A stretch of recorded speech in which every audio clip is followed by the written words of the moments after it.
परिणाम त्या जनतेवर काय होतो, पक्ष कोणताही असो त्या जनतेवर काय परिणाम होतो, ते उमेदवार असतील त्यांच्यावर काय परिणाम होणार आहे.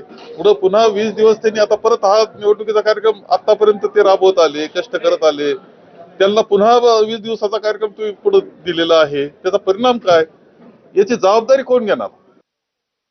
निवडणुका पुढे ढकलण्याच्या निर्णयावरून अनेक ठिकाणी निवडणूक निर्णय अधिकारी आणि उमेदवार यांच्यामध्ये वाद उफाळलेला बघायला मिळाला।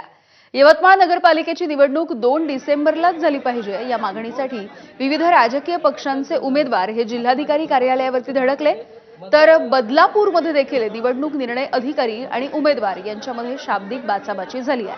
निवडणुका पुढे ढकलण्याचा निर्णय अचानकपणे घेतल्यामुळे उमेदवारांमध्ये प्रचंड संभ्रमावस्था निर्माण झाली।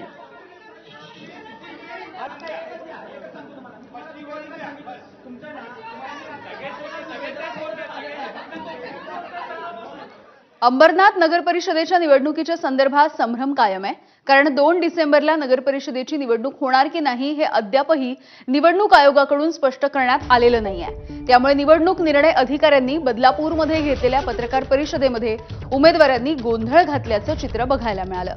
अधिकारी आणि उमेदवार यांच्यामध्ये बाचाबाची झाली। जोपर्यंत राज्य निवडणूक आयोगाचा निर्णय येत नाही तोपर्यंत निवडणुकीच्या संदर्भातला हा संभ्रम कायम राहील।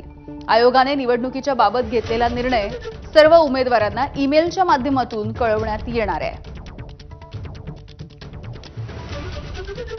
काही उमेदवार यांची नामनिर्देशन अर्ज आम्ही त्याच्यावर एकतर सूचकाची स्वाक्षरी नव्हती किंवा 5 सूचक आवश्यक असताना एकच सूचक लिहिलेला होता किंवा एकाच जागेवर ॲफिडेव्हिट जे करायचं होतं ते विहित पद्धतीने साक्षांकित केलेलं नव्हतं, म्हणून आम्ही हे सर्व 6ही अर्ज नामनिर्देशन अर्ज फेटाळले होते।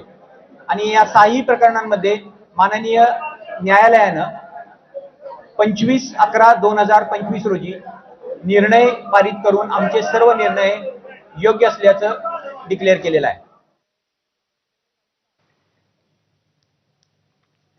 नगर परिषदा आणि नगरपंचायतीच्या निवडणुकांसाठी काँग्रेसनं भली मोठी 40 स्टार प्रचारकांची यादी तयार केली। मात्र यामधील जे प्रदेशाध्यक्ष आहेत ते हर्षवर्धन सपकाळ वगळता एकही स्टार प्रचारक राज्यभरामध्ये फिरलाच नाही। स्टार प्रचारकांच्या यादीमध्ये सगळ्यात वर नाव होतं प्रभारी रमेश चेनिथला यांचं। मात्र चेनिथलांनी एकही सभा घेतली नाहीये। विजय वडेट्टीवार, छत्रपती शाहू महाराज, सतेज पाटील, पृथ्वीराज चव्हाण, बाळासाहेब थोरात, नाना पटोले, नितीन राऊत, यशोमती ठाकूर, माणिकराव ठाकरे हे सगळे मोठे नेते राज्यामध्ये त्यांचा जिल्हा सोडला तर इतर कुठेही फिरताना दिसले नाहीत। स्टार प्रचारकांच्या यादीमधील रमेश चेनिथला, मुकुल वासनिक, नितीन राऊत, चंद्रकांत हंडोरे आणि वर्षा गायकवाड यांच्यासोबत अनेक नेत्यांची नावं आहेत। चौफेर नेते आहेत, यांच्याकडे नेतेच नाही आहेत। हे सगळं जे आहे ना हे पैशाच्या भरोशावर चालू आहे।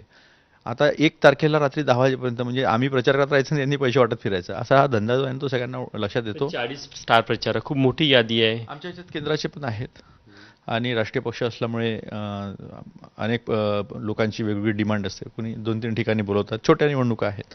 पण मी तुम्हाला जी नेत्यांची मंडळी सांगितली, जसं थोरात साहेब आहे, नगर जिल्हा आहे पूर्ण, थोरात साहेब आहेत, आहे का असं बीजेपीकडे?